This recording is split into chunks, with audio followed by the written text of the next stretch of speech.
Hello everyone and welcome to another movie review video. You voted for it in the community tab, so I'm taking a look at Planet Terror from 2007. This movie is insane, but I am very conflicted because it's a movie that nails its tone perfectly, and there's a bunch of gore and a bunch of crazy moments. However, the movie did feel like a bit of a slog to get through. Now, I love me a silly and cheesy movie, but I think that this thing went a bit too cheesy, which very rarely do I find a movie that is a little too goofy for my taste. Now, the movie isn't bad or anything like that, I just think that I need some more time to sit with it. It has a good cast and a fairly straightforward story, plus, like I mentioned, tons of blood and tons of gore. The practical effects in this thing kick ass. It's a zombie movie where military guys get their hands on a biochemical weapon and it affects a little town. It mutates the townspeople and turns them into zombie-like creatures. We have a decent-sized group of characters that we follow. A dancer named Cherry, her ex-boyfriend Ray, which is spelled W-R-A-Y,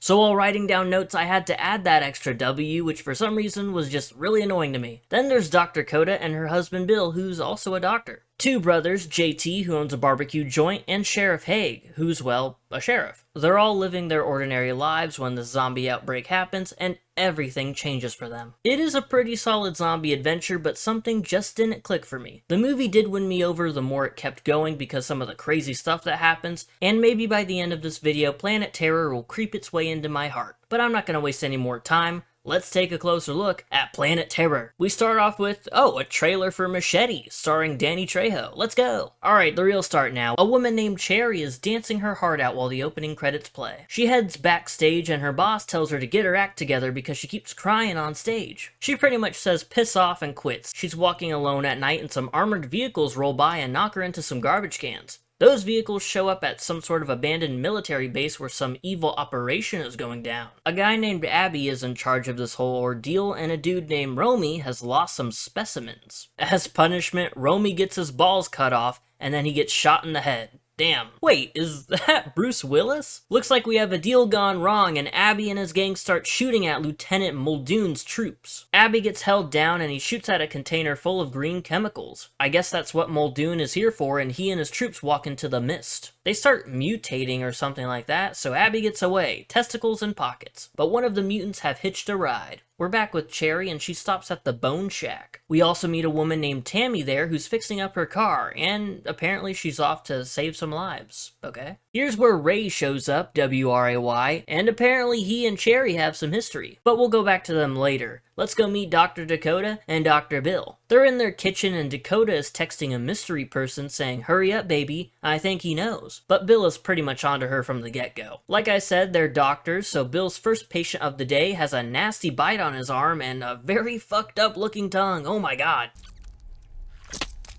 Ew, he popped it and pus got in his goatee. Josh Brolin, hurry up and wipe that shit off, man. He calls his wife for assistance and we see on her to-do list, it says kill Bill.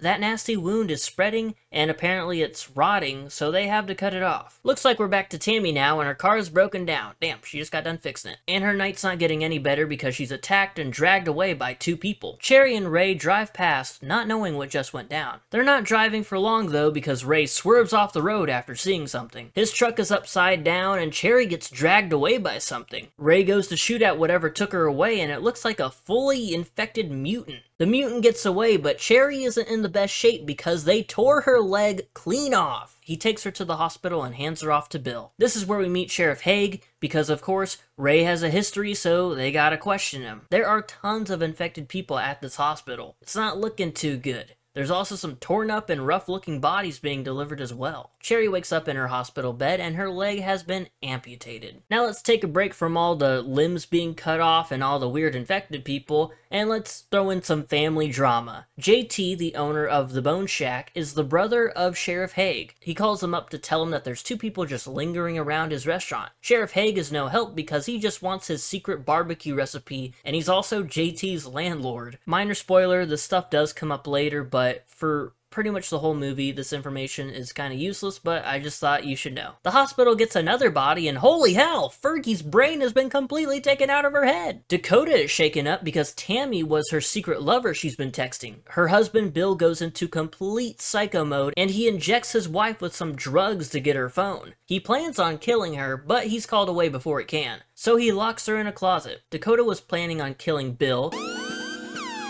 because she was afraid of him and didn't know what he would do to her and their son. The paramedic that dragged Bill away shows him that some dead bodies have just straight up disappeared. But let's go meet up with Ray and Sheriff Haig. They're at the police station and Officer Tom Savini has had his finger bitten off. Oh damn. This is where all hell breaks loose. Some limbs get bitten off, some zombies get shot, and cop cars just start blowing up. Fine, but we're taking my car. Oh, and we're back at the hospital again. Woo! A zombie has killed a doctor and is headed straight for Bill. The zombie's little bone saw gets unplugged, so plan B is to wipe some of his yucky zombie goop onto Bill's face. Ugh. Dakota frees herself from the closet by jumping out of a window, but because her hands are numb, she struggles to get into her car. Ooh, that's not good. Shit has just completely hit the fan, and the police show up at the hospital with Ray. Ray heads inside and goes on a zombie killing spree as he searches for Cherry. He finds her and gives her a temporary prosthetic, a wooden leg from a table. They get into his truck and drive away. Dakota also managed to get away and she's back at her house to grab her son, but he has to grab all of his fuck-ass pets first. She drives to a house and before going inside, she hands her kid a gun. Dakota makes it halfway up the driveway before... oh my god. Oh, and her two-faced zombie husband is here. I'm gonna eat your brains and gain your knowledge. I don't think that's how that works. Dakota makes it to the front door of the house, and it's her dad, the police chief who earlier we saw get attacked by his zombie wife. We're back with our other group of characters at the Bone Shack, and ah, damn, they got JT.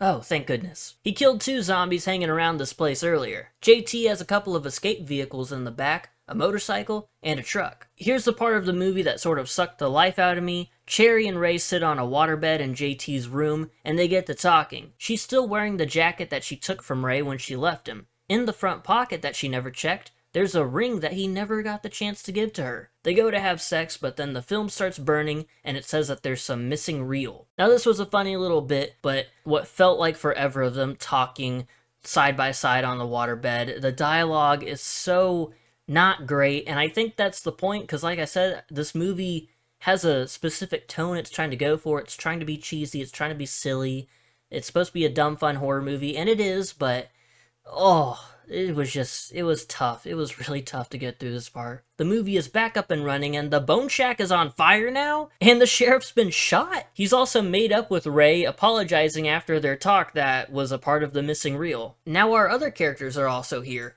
Dakota, her dad, Cherry's boss that we saw for 10 seconds earlier at the beginning of the movie, Dakota's babysitters, and Dakota's dead son that she's still carrying around. Ray heads into kick-ass mode and he spins some guns around and they head off to their vehicles. But poor Tom Savini gets ripped apart first.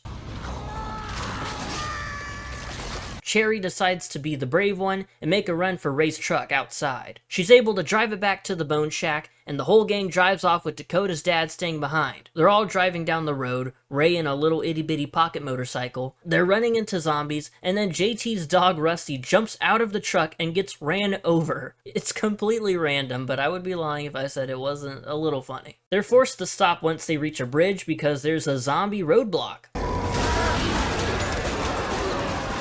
Oh shit, it's Muldoon and friends. Muldoon's face doesn't look as fucked up anymore, so that's something. He knows Ray as El Ray, which is a name that he doesn't go by anymore, you know, blah blah blah, past and backstory and junk. Some troops knock him out, and everyone is now held in quarantine with other survivors. Oh, Abby's back, wow. He's actually a scientist and he's going to give us the tea. Muldoon is trying to steal biochemical weapons that will take out an entire populace, so the military guys require regulated amounts of that toxic gas to not get the bad effects of the chemicals or whatever. Abby has an antidote in his lab, so that's where they need to go. Some military guys take Dakota and Cherry away, and oh shit, it's Quentin Tarantino. JT causes a distraction in the gang's holding cell, and he ends up getting shot. Ray is able to take out the guard, so him and Abby decide it's time to leave. They take out 2 more soldiers and come face to face with Muldoon. More info dumping, yay! Okay, so Muldoon and his team killed Bin Laden, great start, but they weren't supposed to even be out there doing whatever it was they were doing. So he wasn't rewarded. He and his team were poisoned with the chemicals, so now he's doing everything in his power to find a cure for them, no matter how many test subjects he has to run through. Muldoon starts bubbling up and mutating, so Ray and Abby put him out of his misery. Dakota and Cherry are in a room, and the 2 soldiers from earlier show up. The Tarantino guard makes Cherry dance and laughs at her, but she breaks her wooden leg by kicking him in the face with it. She then stabs her leg through his eye. He's not dead yet, though. He takes off his pants to rape her, but because he's gone a few seconds without gas, his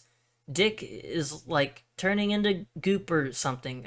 I don't know. Dakota shoots some syringes that she's had on her at the guards, and also her hand isn't numb anymore. Ray and Abby show up, and Ray has a new prosthetic for Cherry. A machine gun. She shoots the goopy guard and sprays through a few more. They know where a helicopter is, so they're gonna fly out of there while JT and his brother stay behind. Cherry and Ray hop on a motorcycle and go on another killing spree, and the others make their way to the choppers. Their plans of escaping are halted for a bit because Abby gets fucking shot in the head. But back to the brothers. JT finally shares a secret barbecue recipe. Sheriff Haig dies right next to him, and JT detonates some explosives. That's the gang's cue to move on to the next phase of their plan. Cherry uses an explosive to blast over a wall, shoot a rocket out of her leg, and then shoot more zombie troops. A zombie appears behind Cherry, but Ray shoots it. However, the zombie soldier lands a few devastating shots on him. The rest of the group make a run for the choppers. Dakota's in the second chopper, and Bill shows back up. I actually forgot about him. But then Dakota's dad shows up